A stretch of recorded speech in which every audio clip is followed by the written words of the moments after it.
We spend our whole lives believing we know what we are. A name, a fate, a body, a heartbeat moving quietly inside the chest. We wake up every morning inside skin and bone, looking through the same two eyes, hearing the same familiar voice in our own head. And after years of this, we stop questioning it. We assume this body is us. We assume that when it breathes, we live, and when it stops, we disappear. But every person who has ever lived has been moving toward the same final moment. Whether they think about it or not, the last breath, the final heartbeat, the instant when the body can no longer hold on, and in that moment, the question no one can escape rises from the darkness. What happens after you die? Is there heaven waiting beyond the last breath? Is there hell beneath the surface of everything we have ignored? Is there a judgment where every secret, every wound, every act of love, and every hidden sin is finally brought into the light? For centuries, priests, prophets, doctors, philosophers, and ordinary people have tried to answer this question. But death keeps its silence. It does not explain itself. It does not send letters back.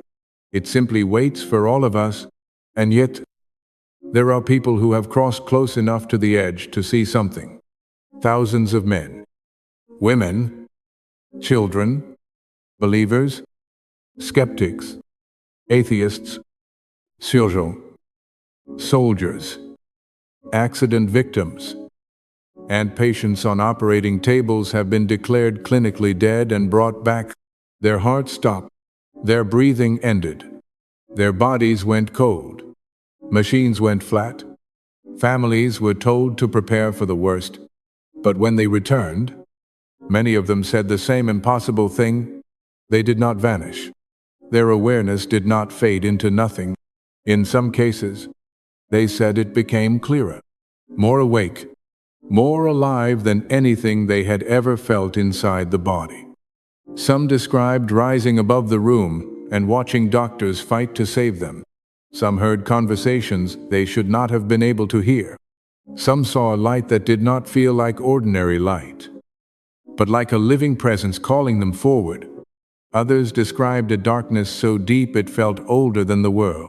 And many spoke of a moment when their entire life opened before them, not as a memory, not as a dream, but as truth. Every choice, every lie, every kindness, every cruel word, every person they had loved, ignored, helped, or destroyed.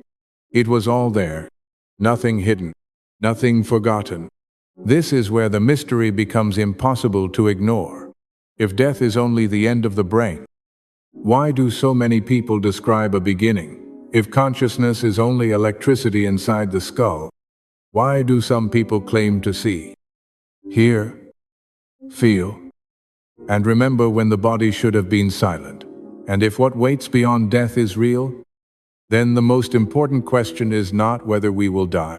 We already know the answer to that.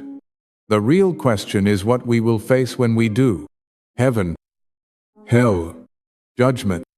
Maybe these are not just old religious words carved into sermons and ancient books.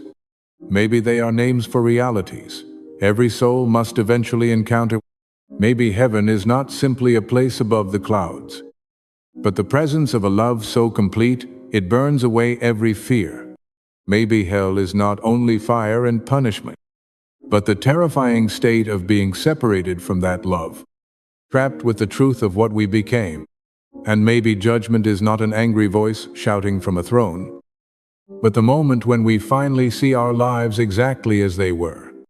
Not as we defended them, not as we explained them, not as we wanted others to believe, but as they truly were. This video is not about pretending we know every secret of the afterlife. No one standing on this side of the grave can honestly claim that, but across testimonies, scriptures, near-death accounts, and the deepest fears of the human heart, one pattern keeps appearing. Death may not be the moment everything ends. It may be the moment everything is revealed. And if that is true, then the life you are living right now matters more than you think. Every word matters. Every act of mercy matters. Every hidden wound matters. Every choice is moving you toward something. Because one day, your body will stop. The room around you will grow quiet. The people you love may be standing nearby, begging you to stay. And then, in a moment, no one else can enter with you. You will find out what was waiting all along. The moment the body begins to die is not always dramatic from the outside. Sometimes it happens under bright hospital lights, surrounded by machines, tubes, and the urgent voices of doctors. Sometimes it happens in a quiet bedroom, with a hand being held by someone who is not ready to let go. Sometimes it happens suddenly, on a road, in water, in sleep, in a place no one expected. But no matter where it happens, the body follows an ancient pattern. The heart weakens, the breath becomes shallow, the eyes lose their focus, the skin turns cold, the brain struggles for oxygen. To everyone watching, it looks like a person is fading away, disappearing piece by piece.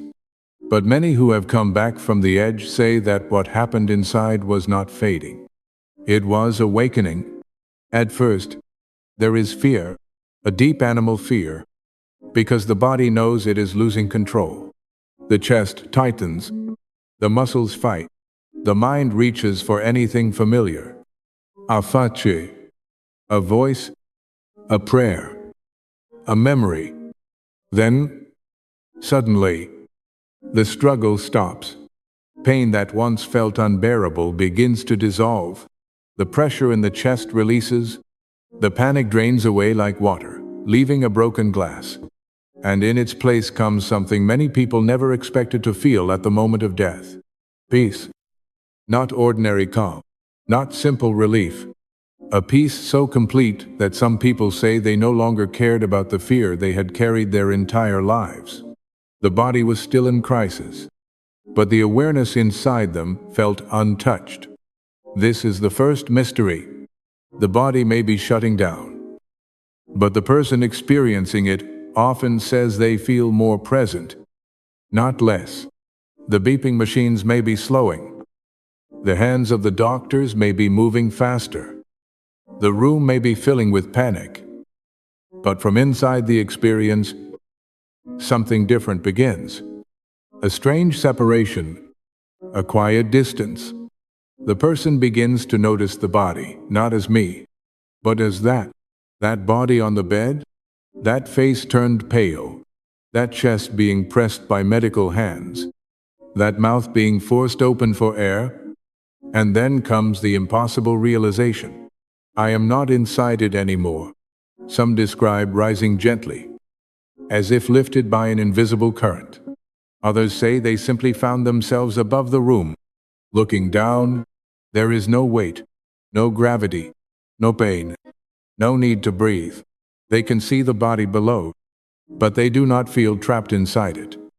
They can hear the voices around them, sometimes with unnatural clarity.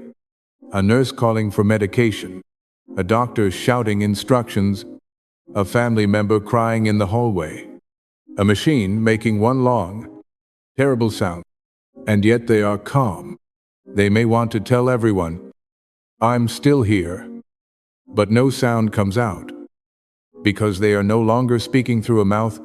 They may try to touch someone's shoulder, but there is no hand to touch with.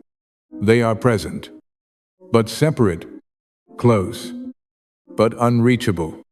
This is where death becomes more than a medical event. From the outside, death looks like a failure of the body.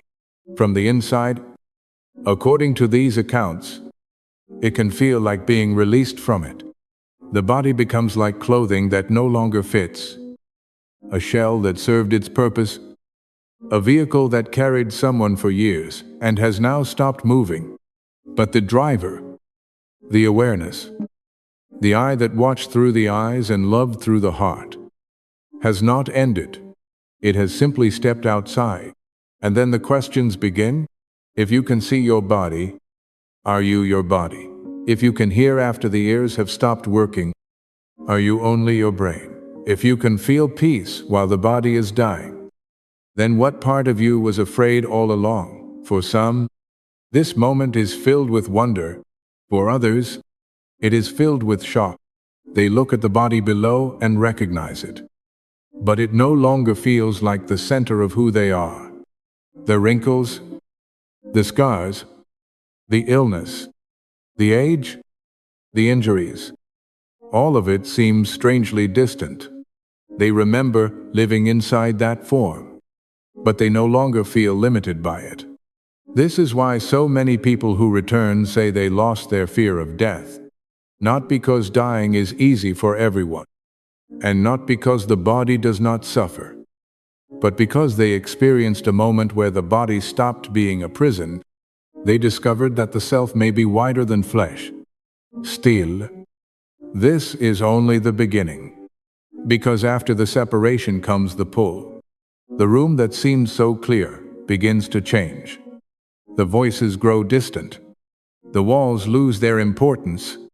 The people below become smaller, not because they matter less, but because something else has begun to call. A movement starts without walking. A direction appears without choosing. The awareness that was floating above the body feels drawn away, as if some hidden current has taken hold. Behind them is the world they knew, the hospital room, the family, the body, the unfinished life. Ahead is something unknown, a darkness, a passage, a place between this world and whatever waits beyond it. And in that moment, the soul begins to understand that death is not a single instant. It is a crossing. At first, the soul does not always understand what has happened. It may look down at the body and feel confusion, almost like waking from a dream in the wrong room. The body is there. The face is familiar. The hands, the hair, the wounds, the clothes, the hospital bracelet, the people crying nearby. All of it belongs to a life that felt completely real only moments before. But now, something has changed so deeply that words no longer seem strong enough to explain it. The body is no longer the center. The soul looks at it the way a traveler might look at an old house they once lived in. There is recognition, but not attachment in the same way. For a lifetime, every pain, every hunger, every fear, every mirror, every aging line on the face convinced us that we were flesh. But outside the body, that illusion begins to break. People who describe this moment often say they felt lighter than air, but still fully themselves. They remembered their name, their family, their life, but they were not trapped inside the narrow window of the senses anymore. Seeing was no longer limited to the eyes. Hearing was no longer limited to the ears. Thought moved faster than speech. Understanding arrived without effort. The room was not seen from one direction, but from every direction at once, as if awareness had expanded beyond the shape of a human head. And this is where the first great shock begins. The soul realizes it is not unconscious. It is not asleep. It is not fading. It is more awake than ever. The world below may look distant, but it is also clearer. Every detail appears sharp. The light reflecting off metal instruments, the pattern on the floor, the tremble in a nurse's voice, the silent collapse of a loved one who cannot accept what just happened. Some souls feel sorrow when they see the grief they are leaving behind. They want to comfort the people in the room. They want to say, "I'm not gone. I'm still here. Please don't be afraid." But there is a strange wall between them and the living. They may move toward a husband, a wife, a mother, a child, but the living cannot sense them the way they once did. They may speak, but no sound enters the room. They may reach out, but no hand is felt. It is not that love has ended. In many accounts, love becomes stronger, but the language of the body is gone. No voice, no touch, no tears, only presence. And presence is not always enough for the living to understand. This stage is powerful because it forces the soul to face the truth that life on earth was always fragile. The body that once seemed permanent can stop in seconds. The identity we defended so fiercely can be placed on a table, covered with a sheet, or surrounded by doctors trying desperately to bring it back. The money, the arguments, the pride, the reputation, the grudges, none of them can hold the soul inside the flesh. When the moment comes, the body opens its grip, and what remains is awareness. Some people say they felt no judgment yet, only observation. They watched the scene with a calmness that surprised them, even if their death had been violent or painful. The pain was no longer ruling them. It was as if the suffering belonged to the body below, but not to the one watching. This does not mean the body was meaningless. The body carried the soul through every meal, every embrace, every wound, every act of love. It was the doorway through which life was experienced. But now that doorway has closed, and the soul begins to sense that another one is opening.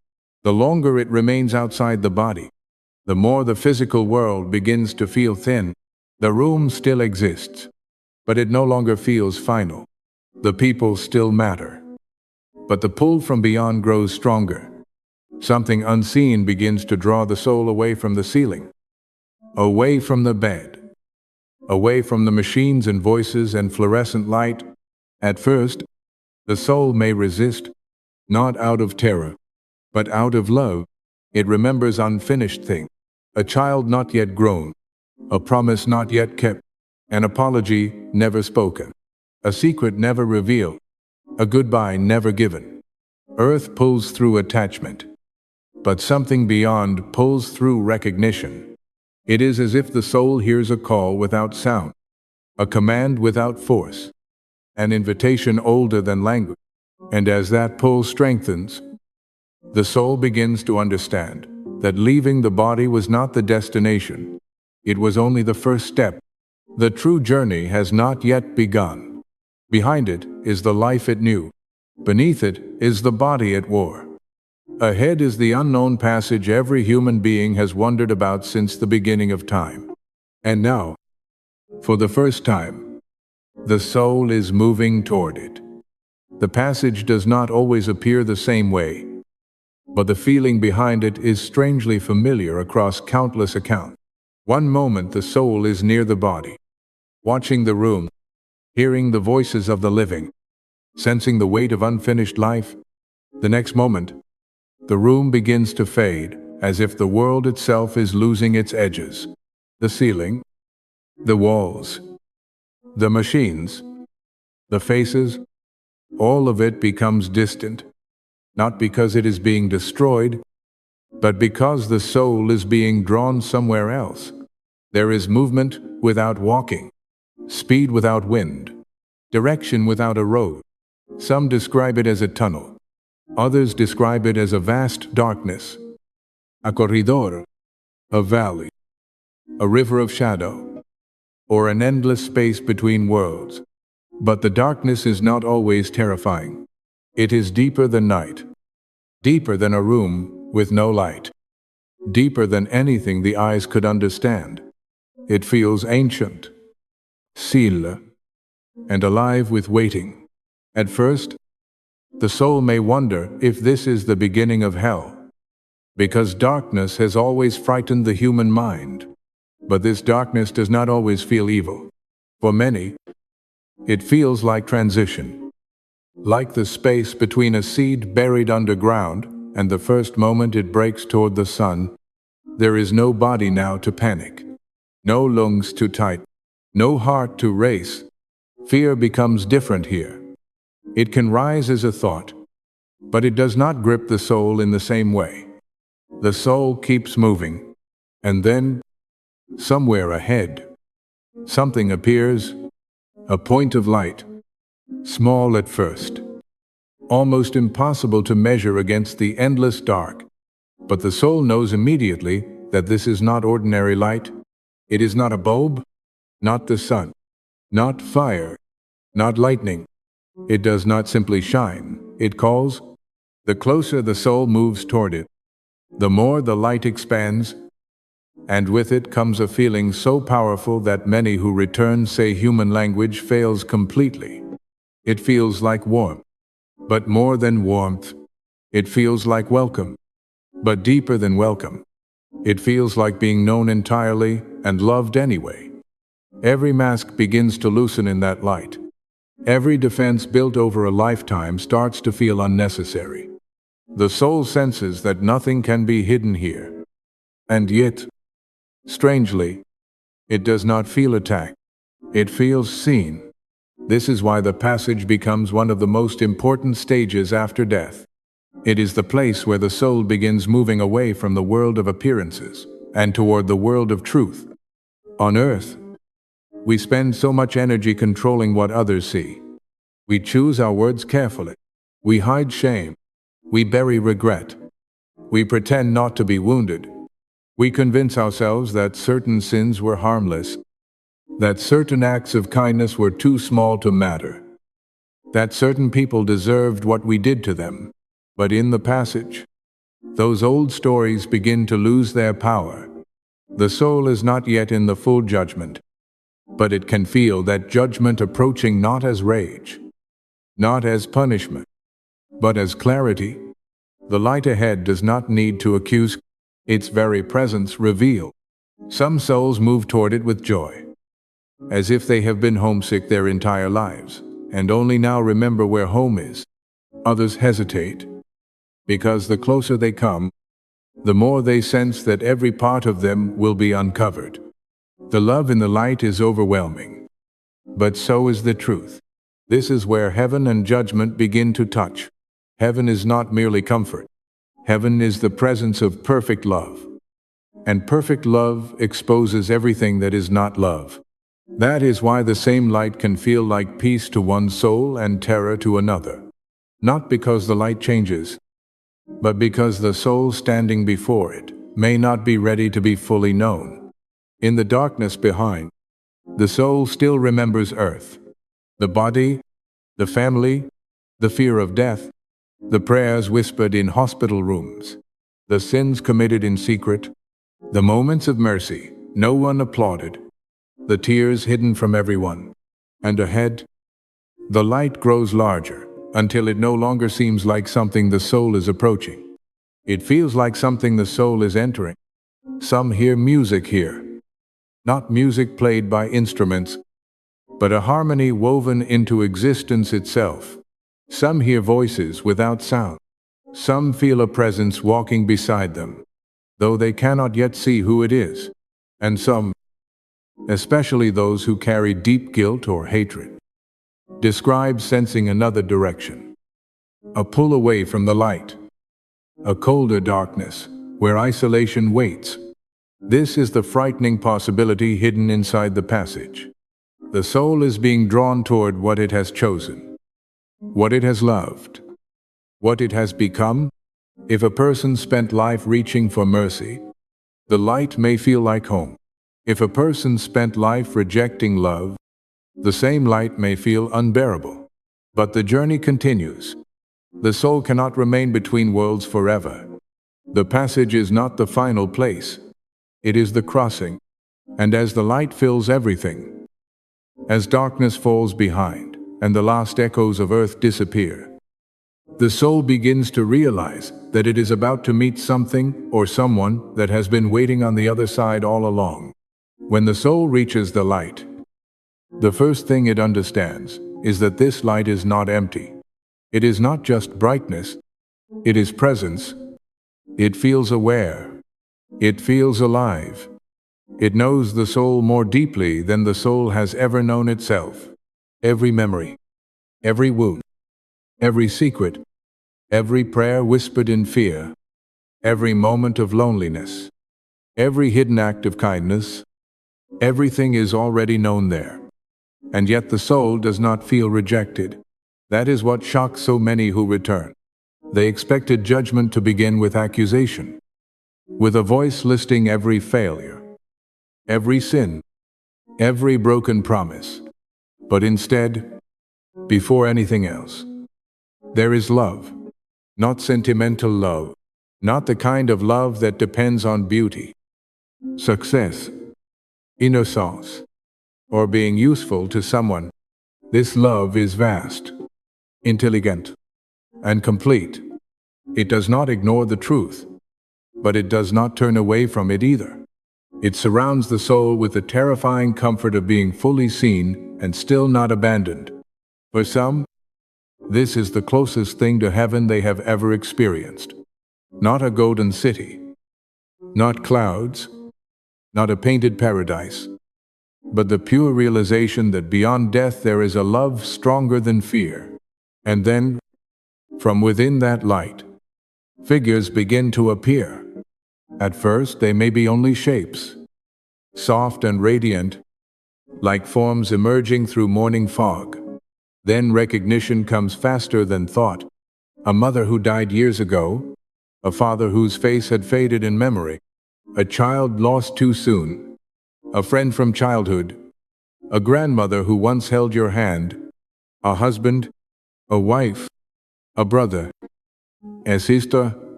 They do not look sick. They do not look old. They do not carry the weakness they had at the end of life. They seem whole, as if the deepest version of who they were has stepped forward without pain, without age, without the burden of the body. The soul recognizes them instantly, not just by face, but by essence. It is them, more them than they ever seemed on earth. And in that moment, grief begins to change shape. All the years of missing them, all the unanswered goodbye, all the nights spent asking where they went, suddenly collapse into one impossible understanding. They were not destroyed. They were not erased. They were waiting. Some people describe running toward them, though there are no legs. Some describe being embraced, though there are no arms in the physical sense. But the feeling is unmistakable. Reunion, a coming home, a love that did not end when the body was buried. The living often think death steals people forever. But here the soul begins to wonder if death only hides them for a while. Communication in this place is different. No one needs to move their mouth. No one needs to search for the right word. Meaning passes instantly, whole and complete. A question forms, and the answer is already understood. A feeling rises, and everyone present knows it. There is no lying here, because there is no distance between what is felt and what is known. On earth, people can say I'm fine while breaking inside. They can smile while hiding hatred. They can apologize without remorse. But in this place, truth is not spoken, it is shared. This makes the encounter beautiful, but also serious. The souls who appear are not there only to comfort. Many feel like guides, witnesses, messengers. They welcome the soul, but they also seem to know what must happen next. Their peace is gentle, yet there is purpose behind it. Some people say they were told, "It is not your time." Others say they were asked questions without words. What did you do with the life you were given? How did you love? Who did you become? Not because the answer was unknown, but because the soul needed to face it. This is where the journey turns. Heaven feels close, but judgment is also near. And the soul begins to understand that the two may not be opposites. The same love that welcomes you is the love that reveals you. The same light that comforts you is the light that shows what you have become. Around these figures, the surroundings may shift into something familiar. A meadow, a garden, a childhood home, a place that feels more real than any place on earth. But even if the scene has form, The soul senses that the form is only a language, a way for the mind to understand what is beyond human understanding. The real place is not made of wood, grass, stone, or ski. It is made of belonging. It feels like finally standing inside the answer to a question you carried your entire life without knowing how to ask. And yet, not every encounter is peaceful for every soul. Some describe seeing beings they feared. Some feel the absence of loved ones. Some sense that the light is near, but they cannot move toward it because something inside them resists. Pride, guilt, hatred, shame, the refusal to forgive, the refusal to be forgiven. This is the shadow side of the encounter. When love appears, anything in the soul that rejected love becomes exposed. A person who lived only for control may feel helpless. A person who lived by cruelty may feel the pain they caused beginning to rise. A person who buried guilt may feel it awakening. And still, the light does not stop shining. That may be the most terrifying and merciful truth of all. The soul is not meeting a stranger. It is meeting reality. It is meeting the truth behind every sermon, every whispered prayer, every warning, every hope, every fear about heaven, hell, and judgment. And as the loved ones, Gid, or radiant beings stand near, the soul senses that this reunion is not the final destination. It is preparation. Something greater is about to happen. The warmth remains. The love remains, but now the soul feels a doorway opening inside its own awareness. The past begins to stir. Memories rise from the deep. Faces return. Words once spoken echo again. Moments long forgotten come forward as if they have been waiting for this exact instant. And then the soul understands. Before it can move any farther, it must see the life it lived. The life review does not begin like a movie on a screen. It begins like reality, opening from the inside. One moment the soul is standing in the presence of light, surrounded by love, perhaps near those who came to welcome it. And the next moment, every wall between memory and truth disappears. The past is no longer past. It is here, alive, complete. Nothing is missing. The soul sees childhood again, not as a faded memory, but as something fully present. The first time it felt afraid. The first time it lied. The first time it was loved. The first time it learned shame. Then more moments rise. A mother's tired face. A father's silence. A classroom. A bedroom. A hospital hallway. A wedding day. A funeral. A secret. A betrayal. A prayer whispered when no one was listening. The soul sees all of it. But this is not ordinary remembering. It is not only watching what happened, it is feeling what happened from every side. When the soul sees a kind word it once gave to someone who was close to breaking, it feels the relief that person felt. It feels the warmth that entered their chest. It sees how that one small sentence stayed with them for years. When the soul sees a cruel word it once spoke in anger, it feels the wound from inside the other person. The humiliation, the confusion, the loneliness after the conversation ended. The way that pain changed how they saw themselves. Nothing is small here. Nothing disappears simply because it was forgotten on earth. Every action has a shadow or a light. And in the life review, the soul finally sees the ripples. This is where judgment begins. But not the way most people imagine it. There may be no courtroom, no wooden bench, no angry crowd, no list read aloud by a distant judge. The judgment is truth itself. The soul stands inside the full meaning of its own life. And that meaning cannot be argued with.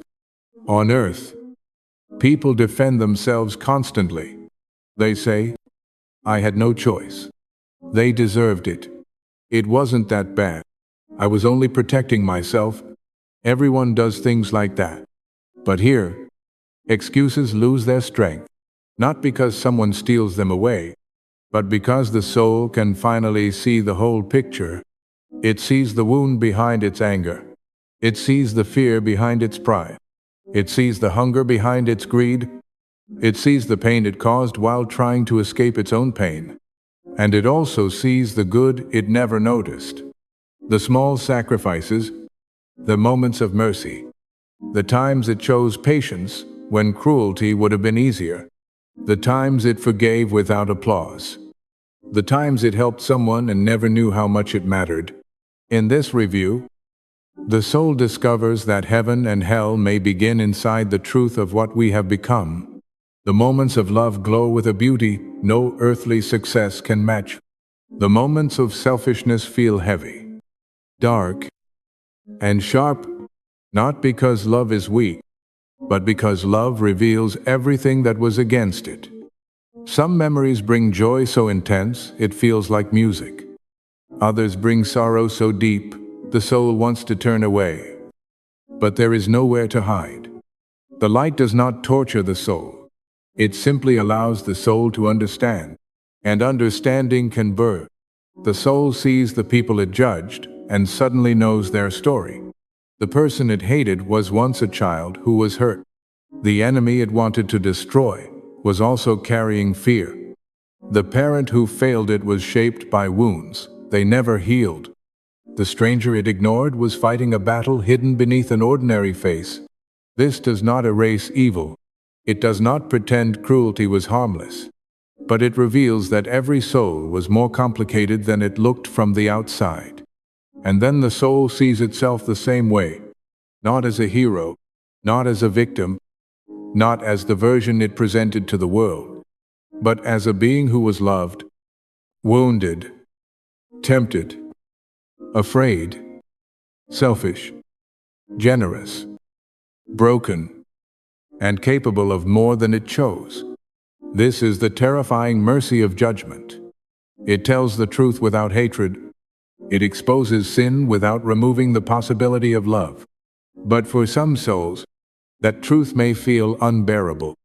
A person who spent life lying may feel crushed by honesty. A person who built an identity on power may feel naked without control. A person who refused compassion may experience the emptiness they created around themselves.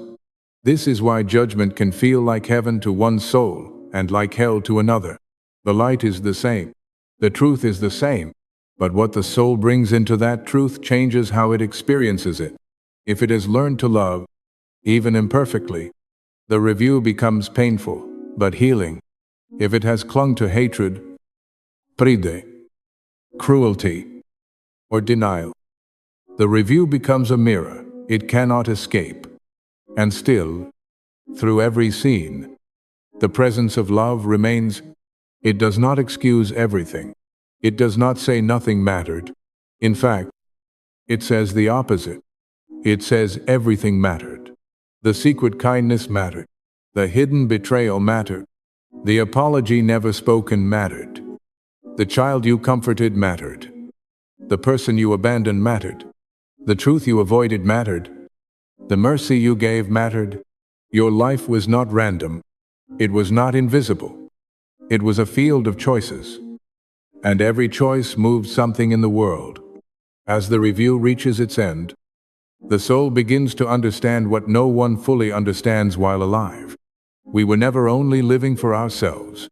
Every thought, every word, every action touched something beyond us. The life we thought belonged only to us was woven into countless other lives.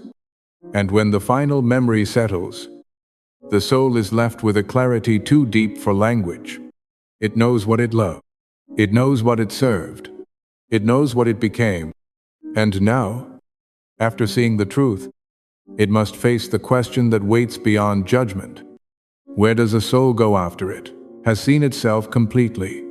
After the life review, something inside the soul becomes quiet. Not empty, not numb. Quiet in the way the ocean becomes quiet after a storm has passed. The soul has seen everything now. The love it gave, the pain it caused, the wounds it carried, the excuses it made, the moments it wasted, the mercy it received, and the mercy it refused to give. Nothing is hidden anymore. And yet, after all of that truth, the light is still there. It has not pulled away. It has not become colder. It has not turned its face. This is the first thing the soul begins to understand about heaven. Heaven is not earned by pretending to be flawless. Heaven is where the soul can finally stand in perfect truth and still be held by perfect love. On earth, people often imagine heaven as a place far above the clouds, with golden gates, white robes, shining streets, and music that never ends. Maybe those images point towards something real. But those who come close to the edge often describe something deeper than scenery. They describe a state of being, a peace so complete that the soul no longer feels divided against itself. A love so pure that fear cannot survive inside it. A homecoming so powerful that everything on earth suddenly feels like a shadow of what life was always meant to be. The soul feels known, not partly, not politely, not through the mask it wore for other people, but completely, and instead of shame destroying it, love begins to heal it. Every wound that once shaped the soul is touched by understanding. Every tear that seemed unnoticed is remembered. Every lonely night, every silent prayer, every moment when the soul thought no one saw its pain, all of it is gathered into the light. Nothing good is lost. Nothing loving is wasted. Even the smallest acts of kindness shine with a brightness the soul never expected. A glass of water given to someone thirsty, a hand held in grief, a child forgiven, a stranger treated with dignity, a truth spoken when lying would have been easier. These moments do not look small here. They look eternal. This is why heaven feels so different from what people chase on earth. The things that once seemed enormous begin to fade. Applause, money, status, winning arguments, being admired, being feared, being right. They are not important in the same way anymore. They were loud on earth, but here they are almost weightless. What remains is love. Only love has substance. Only love seems strong enough to pass through death. And the soul begins to understand that heaven is not just a reward at the end of life. Heaven is the full reality of love. A reality that was touching the world all along, hidden beneath ordinary moments. Every time someone forgave when they could have hated, heaven was near. Every time someone chose mercy over revenge, heaven was near. Every time someone loved without being seen, heaven was near. Death did not create heaven. Death only removed the veil. In this place, the soul may sense others around it, not as strangers, but as beings connected by something older than language. There is no loneliness here, no competition, no need to prove value, no fear that love will be taken away. The soul feels as if it has entered a family larger than blood, larger than memory, larger than one lifetime. Some describe landscapes more beautiful than anything on earth. Colors alive with meaning. Music that seems to come from the structure of existence itself. Fields of light. Cities of peace. Gardens that feel like prayer. But even these wonders are not the center. The center is the present, the source of the light, the one from whom all love seems to flow. Some call that presence God. Some cannot find a word large enough. But the soul knows this presence is not an idea, not a theory, not a belief inherited from childhood. It is reality itself. And standing near it, the soul finally understands why every human heart has been searching, every desire for beauty, every ache for belonging, every hunger to be loved, every longing for justice, every tear shed over death. All of it was pointing here. But heaven is not sentimental. It does not erase truth. It does not pretend sin never happened. It heals by revealing what love was always trying to do. The soul sees that the purpose of life was not merely to avoid punishment, it was to become capable of receiving love and giving it freely. This is why judgment had to come before heaven could be understood. Without truth, heaven would only be comfort. With truth, heaven becomes transformation. The soul does not simply enter peace, it becomes honest enough to receive peace. And yet, the soul may also feel a question forming at the edge of this beauty.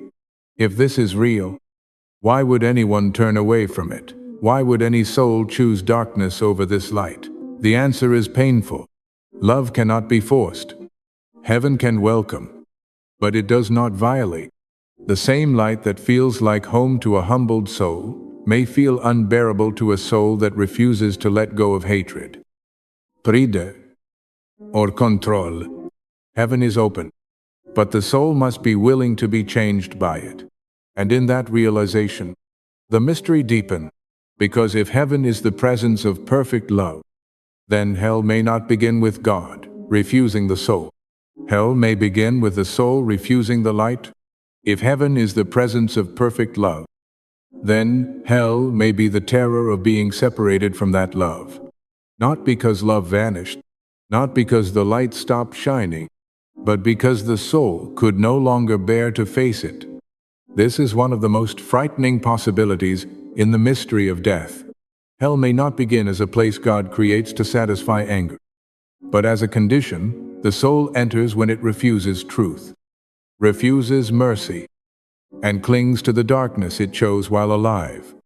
On earth, people often imagine hell as flames, screams, shame, and endless punishment beneath the ground. Maybe those images are symbols. Maybe they are warnings. Maybe they are more real than we want to believe. But beneath every image is one central horror: separation, to be cut off from love, to be trapped with the self after every excuse has died, to stand before truth and still refuse to surrender. Some who return from near-death experiences describe entering places that felt nothing like peace. They speak of darkness that was not calm like the passage, but heavy, cold, and hostile. They describe isolation, fear, confusion, voices, shadow, and the terrible feeling of being far from the light. Others describe seeing souls trapped in patterns they would not release, anger repeating itself, addiction reaching for something it could never satisfy, pride refusing help even when help was near, hatred burning without consuming anything but the one who carried it. This is what makes hell so terrifying. It may not be only punishment from outside. It may also be the final exposure of what a person became inside. A cruel soul surrounded by cruelty, a selfish soul trapped in emptiness, a hateful soul unable to feel love because it spent a lifetime rejecting it. The same freedom that allowed a person to choose mercy on earth may also allow a soul to resist mercy beyond death. Love can call, but love does not force itself into a locked heart. Light can shine, but a soul can turn away. And when it turns away from the only source of life, what remains is darkness. This does not mean every wounded person is condemned.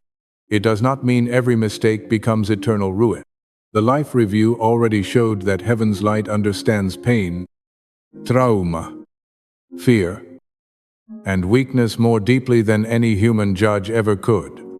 But there is a difference between being broken and choosing evil, between falling in weakness and loving the darkness, between needing mercy and despising mercy. Hell is not simply the place for people who failed. Every human being failed. Hell is the nightmare of a soul that sees love and says no. It is the soul that would rather keep its hatred than be healed, rather keep its pride than bow, rather keep its lies than become true. And that is why the idea of hell should frighten us more deeply than fire. Fire burns the skin. Separation from love burns the center of what we are. Imagine standing before a light that knows every hidden thing you have ever done. And instead of letting that light cleanse you, you run from it because you cannot let go of being right. Imagine being offered forgiveness, but hating the humility it requires. Imagine seeing the people you harmed, feeling the damage you caused, and still refusing to repent because repentance would destroy the false version of yourself you worshipped. That is hell beginning inside the soul. And perhaps this is why many ancient warnings about judgment are so urgent. They are not merely threats about what happens later. They are warnings about what is happening now. Every day, the soul is being shaped. Every act of mercy opens it a little wider to heaven. Every act of cruelty hardens it. Every truth accepted makes the light more bearable. Every lie defended makes the light feel more like an enemy. Every time we forgive, we practice heaven. Every time we cling to hatred, we rehearse hell. Death may reveal in full what life has been forming in secret. This is why hell cannot be treated like an old religious scare story. Even if someone rejects every image of flames and demons, the deeper warning remains. A human soul can become separated from love. It can become so attached to darkness that light feels painful. It can become so addicted to control that surrender feels like death. It can become so used to emptiness that joy feels unfamiliar. And if that condition continues beyond the body, then hell is not just possible. It is the natural end of a soul that refuses to come home. Yet even here, the mystery is not simple. In some accounts, people who entered terrifying darkness cried out for God, for help, for mercy, and the light came. The darkness broke. The presence reached them. This suggests something both frightening and hopeful. The darkness is real, but it may not be stronger than mercy. Hell is horrifying because the soul can reject love. But hope remains because love may still call even into the deepest places. The question is whether the soul will answer. As the journey moves forward, the soul begins to sense that heaven and hell are not random destinations assigned by chance. They are revelations of direction. What did the soul love most? What did it serve? What did it become? Did it open itself to mercy? Or did it close around pride? Did it seek the light? Or did it hide from it? And now, beyond the life review, beyond the encounter, beyond the first taste of heaven or the first terror of separation, something appears ahead. A boundary, a point of decision, a place where the soul understands that one more step may mean no return. Beyond the light, beyond the darkness, beyond the life review and the first terrible honesty of judgment, the soul becomes aware of a boundary. It may not appear the same to everyone. Some describe a river, quiet and shining, flowing between two worlds. Some see a gate, not made of metal or stone, but of presence and certainty. Others see a bridge, a doorway, a line of light, a field they are not allowed to cross, or a place where the path simply stops. And some see no image at all. They only know there is a point here that cannot be crossed and returned from. On one side is the world they knew, the body, the family, the unfinished conversations, the people crying beside a hospital bed, the home they left behind, the promises still hanging in the air. On the other side is something larger, something final, something no living person can fully describe, because the only people who return are the ones who did not pass completely through it. This is why the boundary is so mysterious. It is not merely a line between life and death. It is the edge of human testimony. Everything before it can be remembered and spoken about by those who came back. Everything beyond it remains hidden behind the silence of the grave. The soul stands there with a knowledge deeper than thought. If I go farther, I will not return to the body. The pull toward the other side may be overwhelming. For the soul that has felt the light, Leaving it feels almost impossible. There is peace there, belonging there, love there, a reality more vivid than earth ever seemed. Compared to it, the body feels small, fragile, and painful. Earth feels heavy, time feels slow, fear, illness, grief, hunger, and loneliness all belong to the place behind them. Why go back to that? Why return to a body that hurts? To a life filled with conflict? To a world where people misunderstand each other, betray each other, and forget what matters? Many who come back say they did not want to return, not because they hated life, but because what they touched beyond death felt more like home than anything they had ever known. And yet, near the boundary, something happens. A presence may speak without words. A loved one may step forward. A guide may stop them. A truth may form inside the soul with complete authority. It is not your time.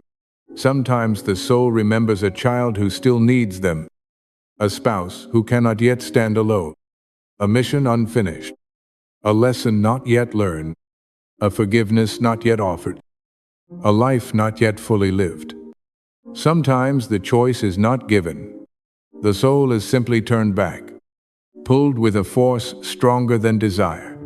One moment it is standing at the edge of eternity, and the next, it is falling backward through the passage, away from the light, away from the loved ones, away from the peace it had just begun to understand. The return can feel violent. The soul crashes back into the body like being forced into a cold, wet, heavy garment. Pain returns first. Weight returns. Breath returns like fire in the chest. The eyes open to ceiling lights. Hospital wall. Faces filled with shock. The body that once felt distant now becomes a prison again. One pair of eyes, one mouth, one heartbeat, one small point of view. The vast awareness narrows. The peace fades. But never completely. Something remains. A memory, a certainty, a wound of homesickness for the place they were not allowed to enter. And this is where many lives change. People who once feared death no longer fear it in the same way.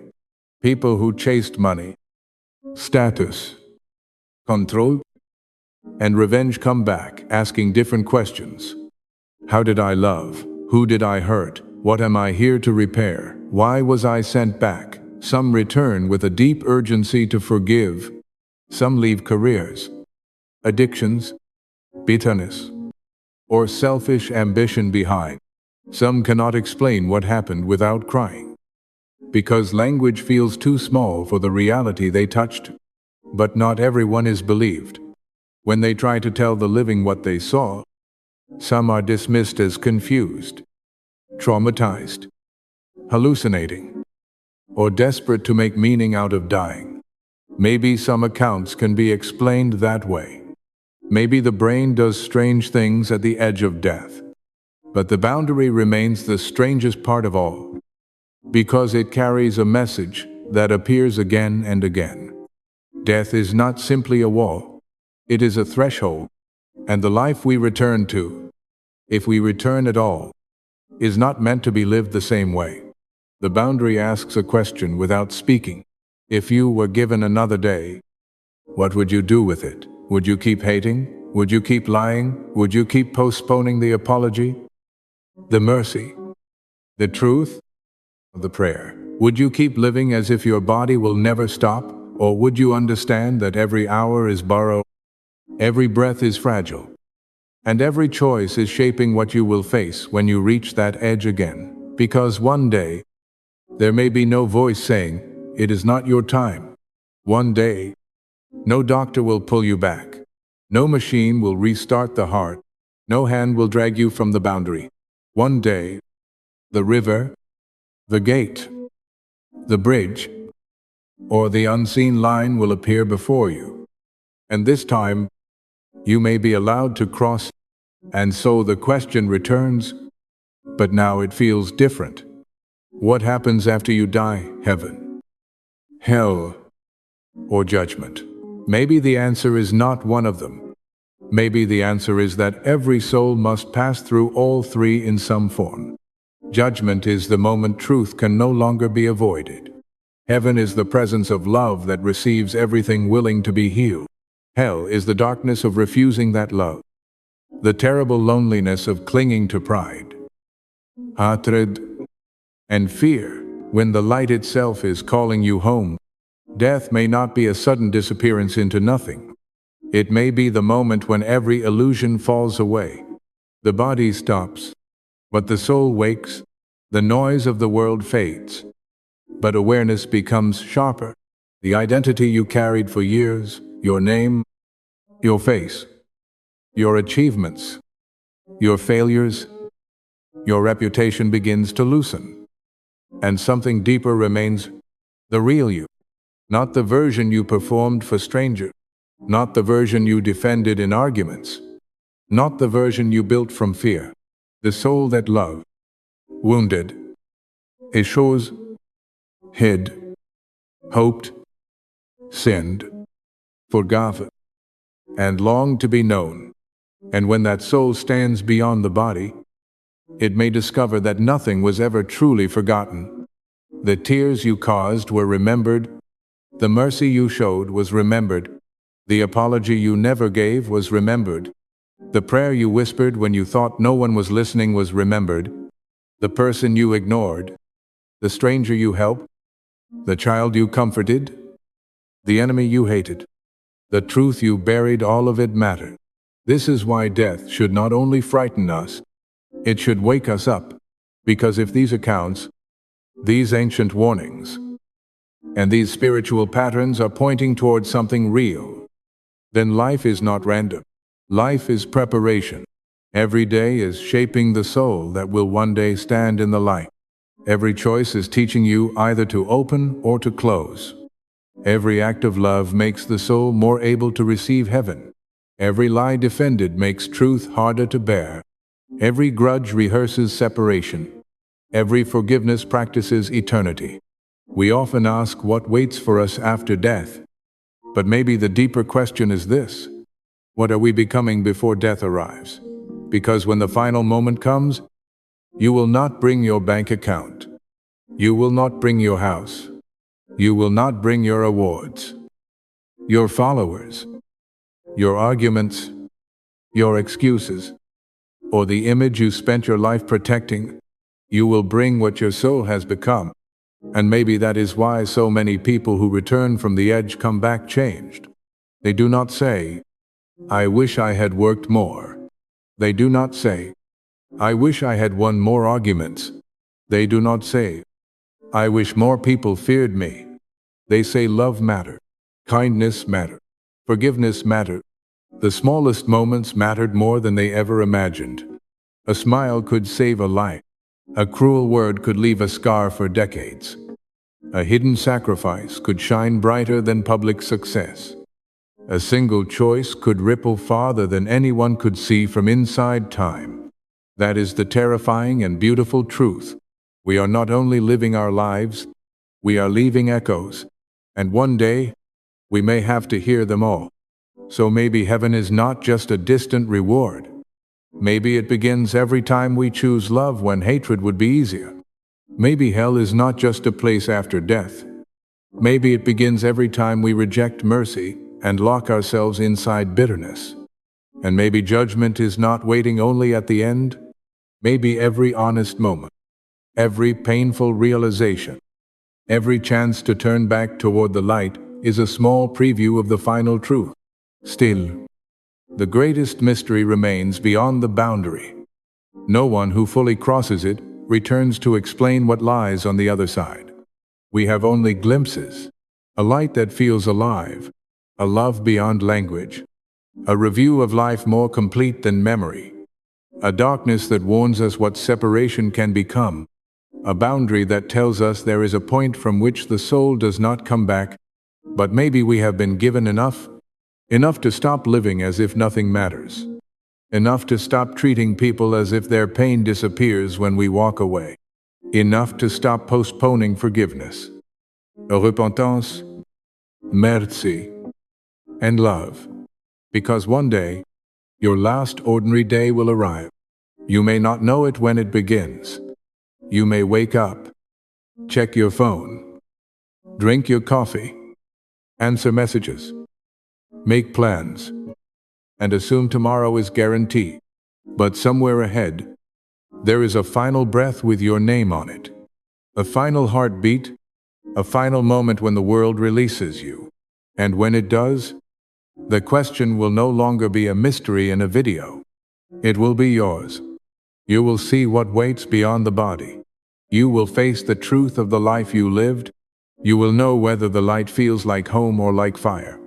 And perhaps, in that moment, you will understand what every soul eventually discovers. Death is not the end of the story. Death is the moment the story is finally read in full.